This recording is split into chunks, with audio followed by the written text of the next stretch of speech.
What's up, all my movie loving maniacs? It's your boy Bangful B of the Lassiter Factor, and this week's edition of the weekly movie rundown is a part of the Lassiter Factor Halloween movie review special.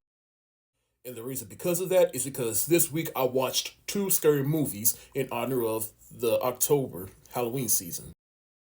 One of them is The Grudge, which is celebrating its 20th anniversary. And the other one is Smile, which I revisited to prep for Smile 2, which comes out this week. So let's get into it. Quick side note, as I was making the template to showcase the poster for both movies, I came across this one and it was just so perfect, I just had to share it with y'all. So The Grudge came out in 2004 and is a remake of a Japanese horror film, and it is about this curse that manifests when someone dies in a fit of rage or sorrow. It lingers where the person dies, and anyone that encounters it will die, and the curse is born repeatedly, and it's just a passing change as the horror grows bigger and bigger. And this movie basically tells three different stories about how three different groups of people encounter this curse and how it affects them. Now, I remember when this movie came out because, as a fan of Buffy the Vampire Slayer, I am a fan of Sarah Michelle Gellar.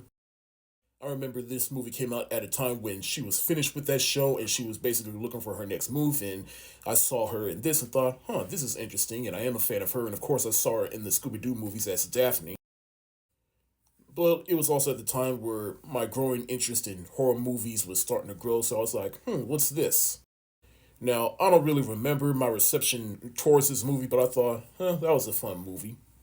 I mainly watched it because of Sarah Michelle Gellar. But watching it 20 years later with adult eyes, I kind of like this movie a lot more than I did 20 years ago.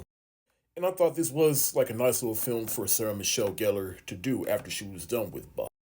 Plus, especially after watching Smile, I'm a growing fan of the idea of some demonic entity just following you through something, and this movie definitely illustrated that.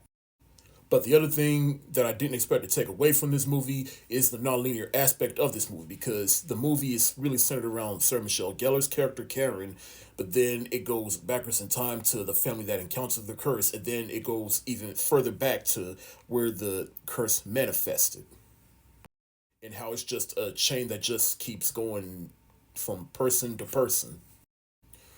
And plus, the other thing I always took away from this movie, rather through adolescence or adulthood, was just that noise that the curse makes, which is that. Outside of that, like I said, I dug the performances in here from Sarah Michelle Gellar.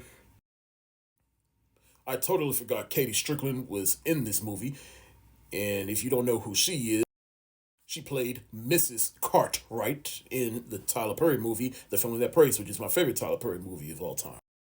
I just wanted to throw that out there for no reason. Overall, I did enjoy revisiting this movie, and that's why I'm going to give The Grudge the thumbs up emoji.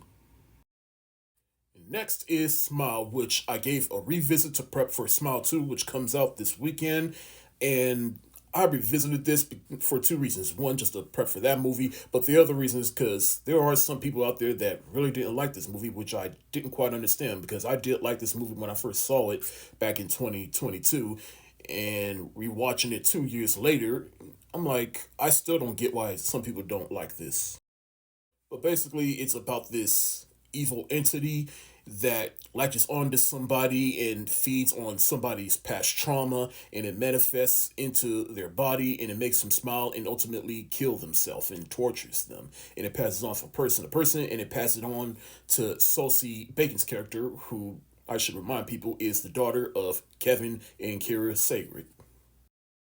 Kevin Bacon and Kira Sagrid. I didn't know why I didn't add his name at the end, like they both legally changed their names or whatever.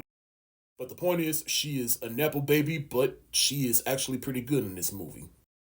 Because she's the main one that sees everything that is happening, and it's happening to her, and no one believes her, and it's feeding off of her past trauma.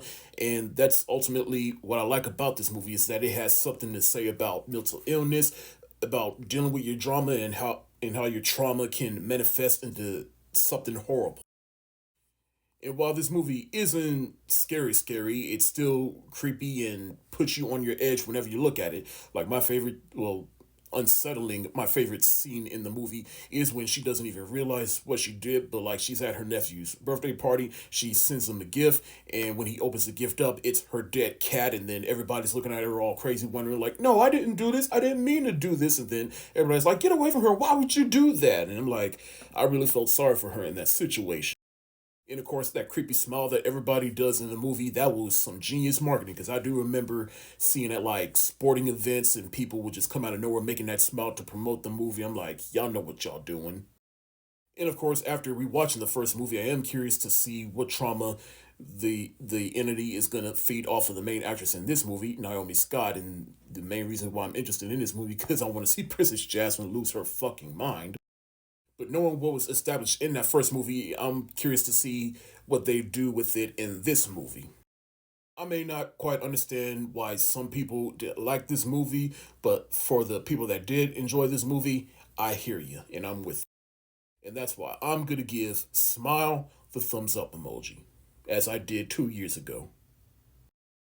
That's it for the weekly movie rundown. Have you seen both of these movies? If so, let me know what you think of them in the comment section below. This is your boy Bankful B of the Lassiter Factor. Stay safe, wash your hands, and until next time.